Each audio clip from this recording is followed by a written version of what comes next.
Hello everyone and teacher for your question. The question says that 500 ml of gaseous hydrocarbon when burned in excess oxygen gives 2.5 liter of CO2 and 3 liter of water vapor under the same condition. The molecular formula of hydrocarbon. तो question को कैसे workout करना है अभी यहाँ पे हमारे पास है 500 ml का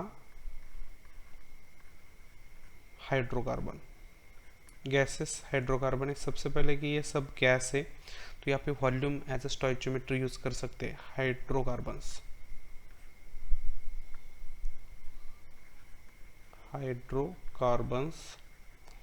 और यहाँ पे हमें ऑक्सीजन जो मिल रहा है और ऑक्सीजन यूज क्या है एक्सेस और CO2 जो मिल रहा है हमें वो है 2.5 लीटर और वाटर वेपर जो मिल रहा है हमें वो 3 लीटर मिल रहा है 3 लीटर वाटर वेपर। तो बाकी सब गैस है यहाँ पे वॉल्यूम यहाँ पे यूज कर सकते हैं एज अ स्टोइचियोमेट्री। तो सबसे पहले यहाँ पे हमें देखना क्या है कि यहाँ पे हमें निकालना है हाइड्रोकार्बन का मॉलिक्यूलर फार्मूला। तो सबसे पहले यहाँ पे हमें देखना क्या है कि जो गैसेस हाइड्रोकार्बन है उससे हमें जो CO2 मिल रहा है तो हाइड्रोकार्बन डिवाइड बाय CO2 ये रेशियो निकालेंगे हम। हाइड्रोकार्बन डिवाइड बाय CO2 ये रेशियो निकालेंगे। तो यहाँ पे दोनों लीटर में कन्वर्ट करेंगे तो हाइड्रोकार्बन का 500 ml मतलब हो जाएगा 0.5 लीटर डिवाइड बाय तो ये मोल का रेशियो आएगा डिवाइड बाय 2.5 लीटर। तो ये कुछ इस तरह से आएगा 5/25 और 5/25 होता है 1/5। ये आएगा आपको ये 1 मोल हाइड्रोकार्बन रहेगा तो 5 मोल CO2 बनेगा, इसका मतलब ये। तो दिस इज द हाइड्रोकार्बन और ये जो है वो है CO2 कार्बन डाइऑक्साइड। तो यहाँ पे हम कार्बन का टोटल नंबर ऑफ मोल निकालते हैं तो यहाँ पे 1 अपॉन कार्बन का CO2 के अंदर CO2 के अंदर C का बेस 1 है तो यहाँ पे 5 × 1 तो ये हो जाएगा आपका कार्बन का। और ये जो कार्बन आ रहा है सब का सब हाइड्रोकार्बन से आ रहा है तो हाइड्रोकार्बन के अंदर आपके 5 मोल कार्बन पक्का है तो यहाँ पे आप C जो है वो 5 पक्का है यहाँ पे हाइड्रोकार्बन के अंदर, क्योंकि यहाँ पे जो भी CO2 बन रहा है वो हाइड्रोकार्बन से बन रहा है, जो भी कार्बन आ रहा है वो हाइड्रोकार्बन से आ रहा है। तो हाइड्रोकार्बन का कंबशन होने के बाद CO2 के अंदर जो कार्बन है वो 5 है, क्योंकि 5 मोल तो CO2 के और CO2 के अंदर एक कार्बन है तो यहाँ पे 5 × 1 ये कार्बन का नंबर हो जाएगा। तो ये तो हो गया पहला कैलकुलेशन। यहाँ पे सेकंड कैलकुलेशन करते हैं अब कि हाइड्रोकार्बन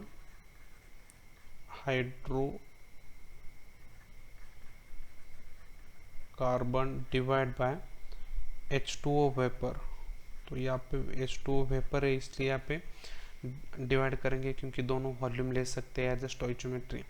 तो यहाँ पे हाइड्रोकार्बन है 0.5 लीटर डिवाइड बाय H2O का वेपर जो है वो है 3.0 लीटर। तो यहाँ पे जो आएगा कैलकुलेशन कुछ इस तरह से आएगा 5/30। तो यहाँ पे हम ऐसा लिख सकते हैं 1/6। तो दिस इज द हाइड्रोकार्बन और ये जो 6 है वो आएगा वाटर के मोल है, H2O के मोल है। तो अभी H2O के मोल है तो इसके अंदर हाइड्रोजन का पता चलेगा हमें। तो यहाँ पे 1 अपॉन हाइड्रोजन के मोल का पता चलेगा। अभी H2O का हाइड्रोजन के अंदर देख सकते हैं कि H2O का बेस यहाँ पे 2 है, हाइड्रोजन का बेस 2 है तो यहाँ पे देख सकते हैं 2 है बेस और H2O के 6 मोल है और H2O के अंदर 2 हाइड्रोजन है तो यहाँ पे हो जाएगा आपका 1/12। तो ये हो जाएगा आपका हाइड्रोकार्बन और ये हो जाएगा आपका कार्बन के मोल। तो हाइड्रोकार्बन के अंदर जो भी आपका H2O बन रहा है वहाँ पे जो हाइड्रोजन है तो सबका सब हाइड्रोजन हाइड्रोकार्बन से आ रहा है। तो हाइड्रोजन सब हाइड्रोकार्बन से आ रहा है, इसका मतलब है हाइड्रोजन तो हमारे पास बन रहा है 12। तो सब 12 का 12 कहाँ से आएगा? हाइड्रोकार्बन से। तो यहाँ पे हाइड्रोजन जो है वो 12 आएगा। तो यहाँ पे जो फॉर्मूला बनेगा हमारा C5H12 बनेगा। तो यहाँ पे हम कंक्लूजन क्या निकालेंगे कि 500 ml यदि आपके पास गैसेस हाइड्रोजन है,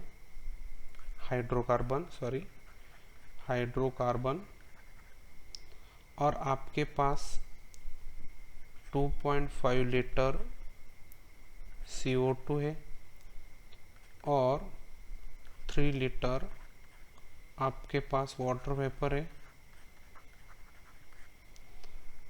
तो आपका जो हाइड्रोकार्बन का फॉर्मूला बनेगा, द फॉर्मूला ऑफ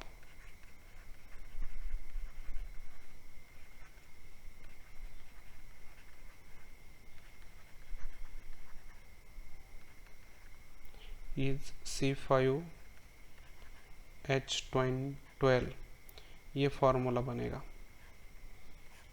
तो आंसर आएगा हमारा C5H12। तो यहाँ पे एक बार थोड़ा सा